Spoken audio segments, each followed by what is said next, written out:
Namaste. Welcome to Wise Out Career Guide. Today we have Ms. Saheli Mukherjee with us, who's handled customer life cycle management throughout her career and then decided to follow her passion and get into tourism, especially in the Himalayan region. That is a passion that she has always had and decided to follow it. Let's hear from her about her journey and how she got into everything that she wanted to achieve. Welcome, Miss Saheli. Hi, Neha. Thank you for having me. Thank you so much. So, ma'am, to start with, what has been your educational background? Well, I am just a plain BCom honors graduate. That's it. Okay. Yeah. So, how did you get your first job? Well, my first job was in telecom. So I've spent 10 years in telecom. My first job was in Tata Teleservices. I joined as an executive over there. And at that time, Tata Indicom was being launched. So we got we were part of the first public office that opened in the main building in Kolkata at that time. So I was yeah. So that's how my journey started basically. So, how was that first job experience? Was it, equivalent to what you had imagined it would be like, or was the reality very different? The reality was very different because see, I never thought that I'll get into collections. So that's my first experience into collections actually. So it was, yeah, it was very demanding. It was very challenging.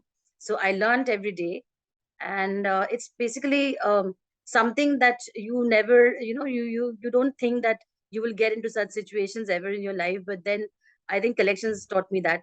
It taught me how to handle people and how to manage situations. So yeah, it's taught me a lot. Okay. So, ma'am, what was the next job after that? So after that, since I was into collections for quite some 3 years, I decided to learn the prepaid part of telecom, right? So I got into at that time MTS was launching. So Mhm. from there, I got into MTS. So in Tata, I got my first promotion, and then I joined MTS as an assistant manager in Kolkata. So Okay. there also I went through the launch phase. So as you know, in launch phases, you learn a lot of things, right? And Mhm. it prepares you for a lot of things, which is coming ahead of you. So that both these companies taught me a lot because both were launch phases, and I learned prepaid and postpaid together. So it was very. I mean, it was a very you know a very important phase of my career actually. So after I left MTS, so I wanted to, since I was already in Kolkata circle for quite some time, I wanted to work outside Calcutta, and I wanted to join a corporate office. So I moved to Delhi in 2010, and 2010 I joined Estel. That's the Baron Telecom that was there for a very short time, but I joined there in the Gurgaon office. Then Okay. I was there for just 1 year, very short stint. But then I got a very good career break in Tata again. I Okay. moved to the corporate office of Tata Teleservices in Noida. Okay. So that there I started handling customer engagement for the corporate business. So that was again a huge jump for me, and I learned a lot. So I spent around 3 years there. Um, and then so I had completed 10 years in telecom by that time, and they wanted me to move to Mumbai, because their corporate office was shifting. But I did not want to move to Mumbai. I love Delhi actually, so I wanted to stay back. So also I wanted a career change, kind of like a domain change.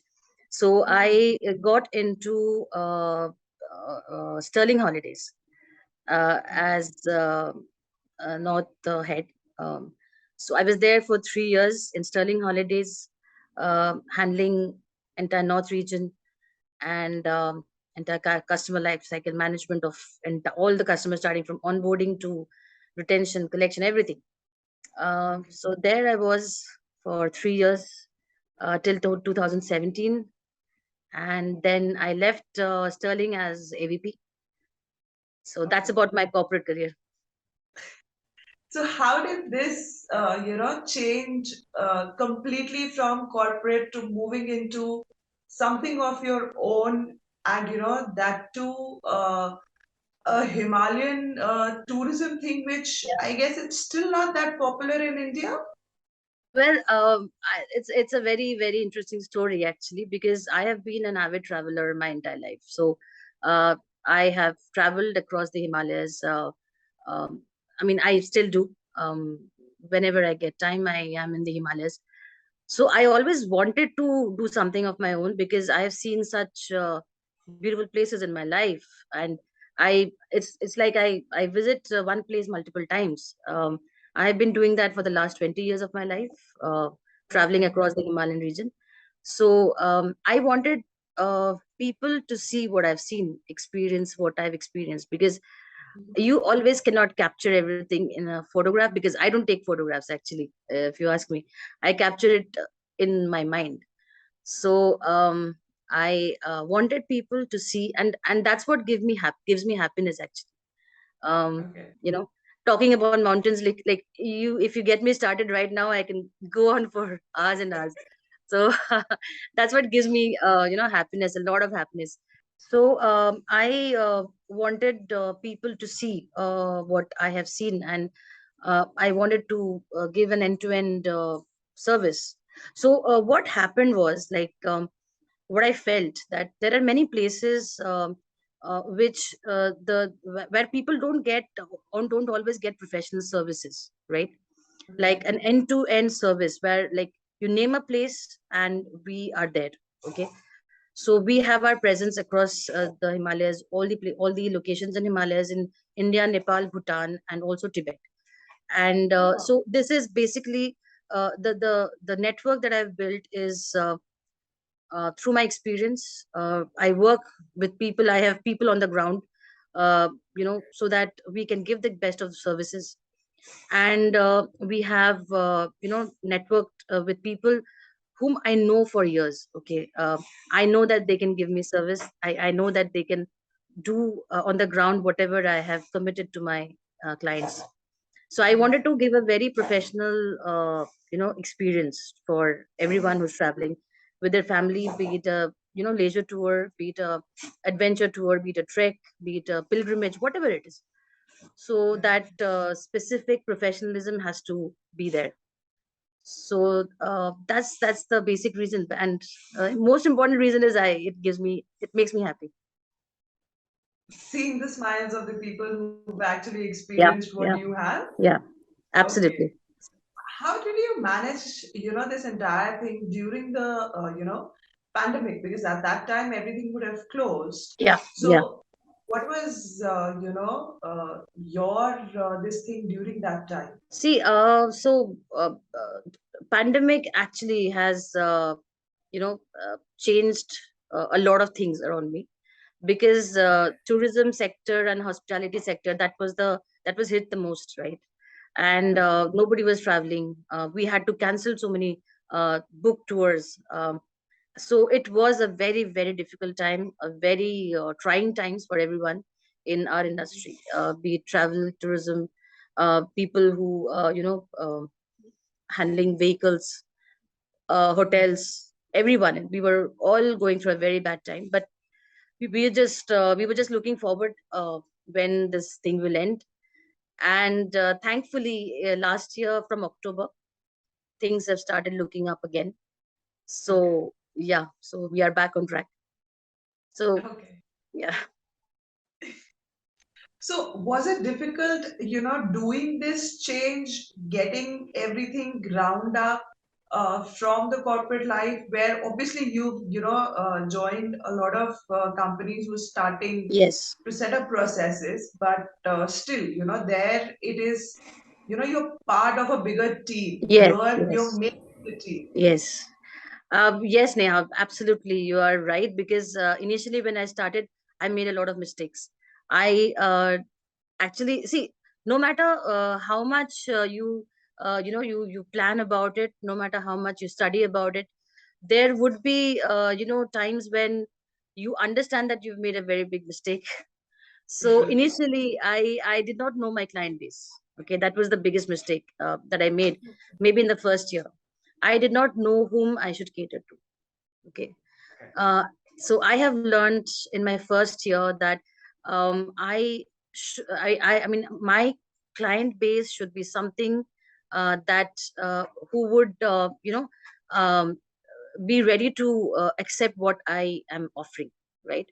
So I have built my own client base now, and I do not. I'm very choosy about my client base, because the kind of service I provide, it has to be appreciated, because it's not a run of the mill travel company. It's more of we according to the client's requirements, we give solutions based on the requirements. Okay. So, for example, if I have some European groups which come every year, they do photography for around a month in India, right? So for them, I have to design packages very differently, right? If I'm doing something, if I'm doing a trek for a specific, so we did a pilot's trek a few days back. So you have to design the product like that. You have to know, you have to understand what the customer wants. So I made that mistake that I was trying to cater to each and every one in the first year. But then I realized it is not possible. You cannot make everyone happy. And if you want to make people happy, you have to keep up with your quality. You cannot compromise on your quality.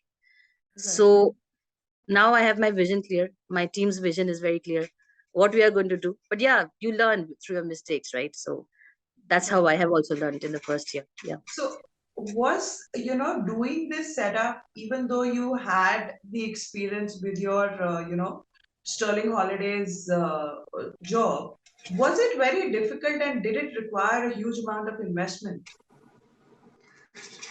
Of course, yeah, it did, because see, though I was working with Sterling Holidays, but then I was a corporate employee there, right? I mean, I was an employee, I was working as an employee, but now when you have your own company, you have to do everything, starting from getting the clients, uh, managing them, managing their holiday, managing the vehicles, everything, right? And when I started, it was only two of us, right? I mean, only me Okay. and one more person who was helping me out. But then our team grew, of course. Then also one more company, Hippie Soul Private Limited, we joined hands. So it's basically it grew from one person to two, and then to multiple. Right now we have Okay. presence everywhere. But initially it was very difficult, because I did not know much how to get things started, where to get my clients from, how to promote my product. So all these things, yes, I have my friends have helped me. I had professional help as well. So yes, I had invested mainly in the website and promotional digital promotions. Initially I had invested in that, yes. So, what was that one factor, that kept you going even after all the hurdles or the setbacks that you would have faced trying to get this entire dream off the ground? One factor, I think, my love for traveling. uh, that's the only thing I can say, because you know what, I always thought that this is something that I'm good at. I'm like really good at. Okay. And I can really do this if I want to. And I used to think, like, if I'm good at this, and still, I mean, I cannot say that, okay, the first year was not good, so I will leave it. So I think that's what it was. And when people started giving good reviews, and when people started appreciating, I think that's what kept me going, because it's always that, just sometime back you said the smile on their face. And when they send me photographs from there, okay, this place is just like you said, it's like, oh, so beautiful and all. So when they say that, and their expressions, I mean, that's priceless, actually. So Absolutely. that's what keeps me going, I think. Because when people think of starting a business, Yeah. leaving their corporate life, Yeah. or even the youngsters who don't want to get into corporate and want to start their business, the entire thought of setting it up and getting into it, or the initial setbacks, because there is no business where you will not have some amount of setbacks, even if you've planned it, to the last letter. There are going to be changes because the world and the economy is dynamic. So, what do you suggest that they should keep in mind, or things that they should, keep holding on to if they actually want to get the business going?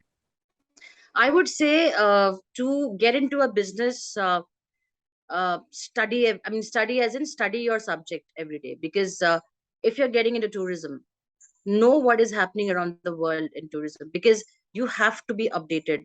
You have to update yourself every day. And I mean, I can say in my field, like, you have to know what's happening where, which offers are going on, who's giving a better price. You have to network very well, because it's all Mhm. about managing people. All right. You have to network very well. That's the biggest. And you have to know, one more thing I should add here, that you should know the person whom, know as in, try to understand the psyche of the person whom you're working with, whom you're networking with. That's very important, because if you want a long term relationship with that person, you need to understand that your whether your wavelengths match or not. Okay. So Okay. I generally partner with people whom I can relate to, whom I see that, I actually ask them a lot of questions on how they work, and what their model is, and how many people they have. I try to understand, actually, whether I can partner with this person or not. So, what I would suggest is, know your subject, know your product, and keep yourself updated about your product. That's very important. Otherwise, it's very difficult to survive in any field. It's not only about tourism. In any field, Right. update yourself every day. So you've seen the corporate world also, you've Yeah, seen the business world also. What would you suggest the youngsters to choose, the corporate or the business world? that's a very difficult question, Neha, because I've done both, and I know the pros and cons of both. Right? It's not all sugar and honey in corporate. Neither is it in the business life. Right? It's a Right. mix of both. So I would say that follow your heart. That's what I did. um, you just follow your dreams, follow your heart. If you think you're good at something, then do not waste time and get into it. Okay. Because I feel that I started late in my business. I should have started earlier, but then I was scared to let go of the corporate life, because at the end of the month you get your salary credited, right? But Right. I was scared in the beginning. I had many people who asked me not to do this, but somehow I followed my heart and I did it, and no regrets at all. But Okay. for youngsters, I would say uh, they can start with the corporate life, if they want to. Of course, that's also a very beautiful life. It makes you sturdy. It makes you learn a lot of things. But at the same time, if anybody has a dream, and they know that they are good at it, they should follow that and not waste time. Okay. Thank you so much for joining us today and Thank you. sharing your story with us. Thank you. It was really nice talking to you. Thank Thank you. you. Same here. Thank you. Thank you so much for having me. Thank you. So that was Miss Saheli Mukherjee sharing with us her corporate journey and her venture into tourism as an industry, setting up her business there in the Himalayan range, doing tours throughout the Himalayan ranges, and making that thing work even with the pandemic coming in, not giving up. What she said, that if you want to get into business or your job, two things that you need to remember. One, that you should know the people you're working with, understand them, how they think, what they feel, and how they work. It's very important because if your wavelengths don't match, be it your corporate world or a business, you will not be able to succeed. And second, if you have a dream, if you have a passion, don't waste time. There will be people who will tell you no, but if you have that passion and if you really understand it, go for it. Don't wait for things to get perfect, because no matter how perfect you try to make something, you will always find challenges on your way once you start the journey. I hope you learned something out of her journey, and if you have any questions that you want to ask her, please do write in the comments below. The name of her company, if you're planning to take a tour, is in the description box below. Also, do like, share, and subscribe the channel. Thank you.